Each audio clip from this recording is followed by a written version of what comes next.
دفاعی عہدیداروں کے مطابق سیکرٹری دفاع لیون پنیٹا نے خواتین کی محاذ جنگ کی اہم پوزیشنز پر تعیناتی سے پابندی اٹھانے کا فیصلہ امریکی فوج کے جوائنٹ چیفز آف سٹاف کی سفارش پر کیا ہے۔ یہ پابندی 1994 میں عائد کی گئی تھی۔ اس کے بعد گزشتہ 10 سالوں میں 2 لاکھ سے زائد خواتین فوجیوں نے عراق اور افغانستان کی جنگ میں حصہ لیا۔ 800 خواتین فوجی زخمی اور 130 ہلاک بھی ہوئیں۔ لیکن امریکی فوج میں آرٹلری، آرمر، انفینٹری اور دیگر جنگجو نوعیت کے رولز میں خواتین کی باقاعدہ تعیناتی پر پابندی تھی۔ امریکی ایئر فورس کی ریٹائرڈ جنرل ولما واٹ یہاں خواتین فوجیوں کے حقوق کے لیے آواز اٹھاتی رہی ہیں۔ Back in 1990-91 1990-91 میں یہ فیصلہ کیا گیا کہ جنگ کا محاذ ہمارے لیے نہیں ہے۔ سوچیں کہ آپ اس صورتحال میں تھے جب ہر طرف جنگ ہو رہی تھی، خواتین فوجی ہر جگہ موجود تھیں، ہمارے یونٹس میں ایسی عورتیں تھیں جنہیں محاذ پر ہونا چاہیے تھا۔ اگر ان کا یونٹ کسی محاذ پر بھیجا جاتا تو خواتین کو بھی اس کے ساتھ ہونا چاہیے تھا، لیکن ایسا نہیں ہو رہا تھا۔ If the unit was going to deploy, women had to deploy with it, or they couldn't do their mission. سابق خواتین فوجیوں کے حقوق کے لیے آواز اٹھانے والی تنظیموں کا ایک عرصے سے یہ بھی کہنا تھا کہ امریکی فوج کی اعلیٰ قیادت میں خواتین کی ایسی پوزیشنز پر تعیناتی کے بارے میں تحفظات موجود ہیں جنہیں جسمانی طور پر زیادہ چیلنجنگ سمجھا جاتا ہے۔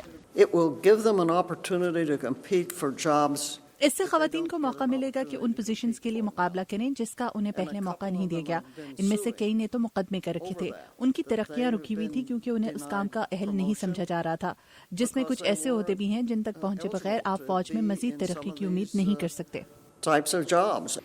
واشنگٹن کے ایک ادارے فیملی ریسرچ کونسل کے نائب صدر اور ریٹائرڈ آرمی لیفٹیننٹ جنرل جیری بوئکن نے اس فیصلے پر تبصرہ کرتے ہوئے اسے ایک اور سوشل ایکسپیریمنٹ یعنی ایک اور سماجی تجربہ قرار دیا ہے جس سے فوجی کمانڈرز پر دباؤ میں اضافہ ہوگا۔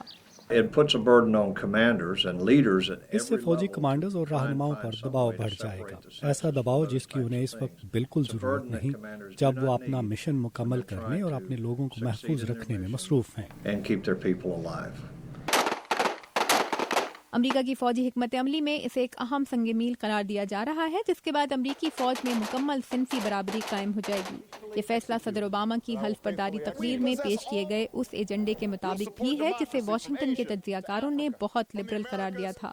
You and I as citizens have the obligation to shape the debates of our time. Leon Panetta کے اس اعلان کے بعد امریکہ کی زمینی فوج اور مرین کور کی جانب سے خواتین کی محاذ جنگ کی اہم پوزیشنز پر تعیناتی کے لیے نئی اسامیوں کا اعلان 15 مئی تک سامنے آنے کی توقع ہے۔ تابندہ نعیم، اردو VOA، واشنگٹن۔